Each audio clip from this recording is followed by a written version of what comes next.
I'm Rajat Chauhan. I'm a sports medicine doctor and a musculoskeletal medicine doctor.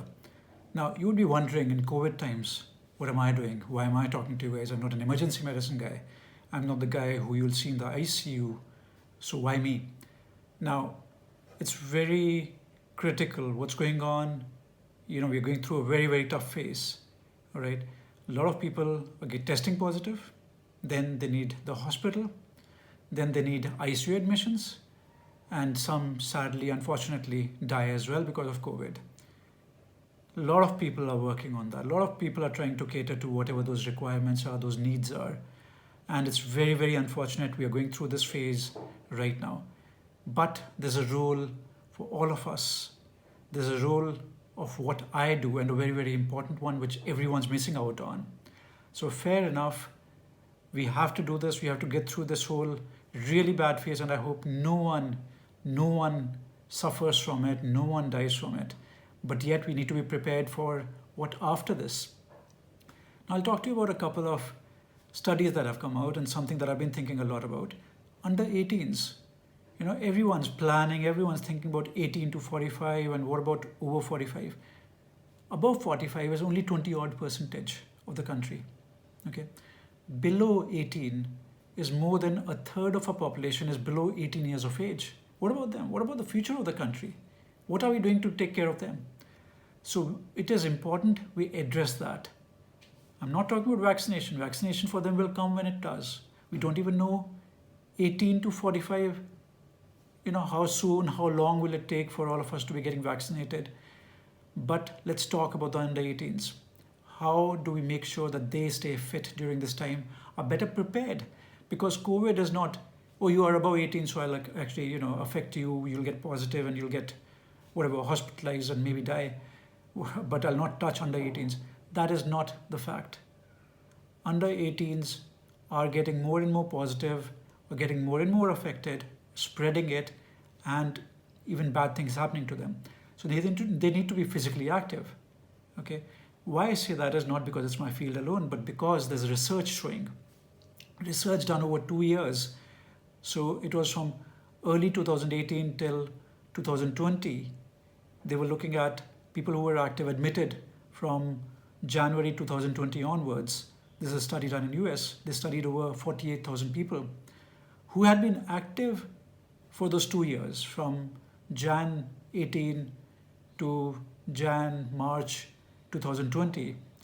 They had a lot lesser hospital admissions, a lot lesser need for getting into the ICU, and a lot lesser deaths happening in them who were physically active. Okay, as much as 2.5 times lesser chances if they were active. Now, please, please, please, let's get our children moving. Even adults, please get moving right away. How much should you be doing? You don't have to be worrying about the highest intensity workouts and running marathons and all that. You just need to be doing 30 odd minutes, 5 days a week of physical activity. Not even 7 days. Do 20 minutes actually if you want to do 7 days. All right. Just get started. Just start with brisk walk, start skipping, start jumping in the same spot, start running in the same spot, add squats, add orange squeezes, toe curls, yoga, whatever it be. 30 minutes of moving around for 5 days a week. You want to take 2 days off? So be it. Get your kids moving. Now, everyone wants a role model. Everyone wants a Bollywood star. Everyone wants a cricketer. What we don't realize, our parents, or we parents, are the biggest role models for our parents, for our children. We should be, and we need to be. We need to get up to that level. People who are already physically active, who are runners, who are going to the gym. What are you doing to your family? Are you making sure your children move? Are you making sure that the spouse does? Okay, get them involved in the whole thing. Please get them involved.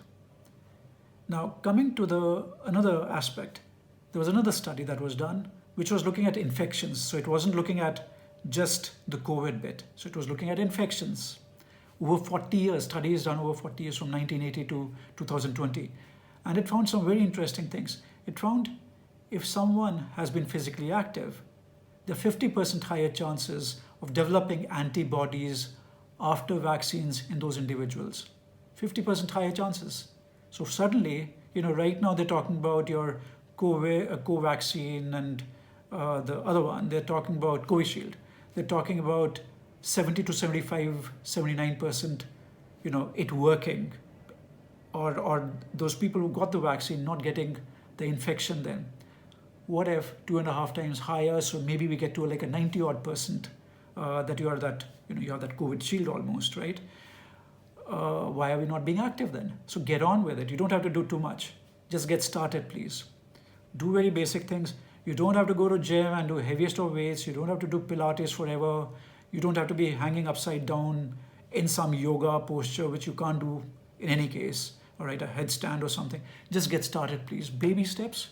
Over a period of time, you will be able to do the most difficult things. So all I'm saying, please, everyone gets active. Let's not ignore the under 18s.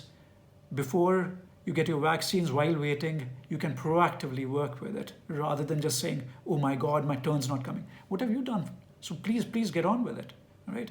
And let's fight it all together. It is not going to be just me or you or whoever else. We all are in it together. So let's fight it.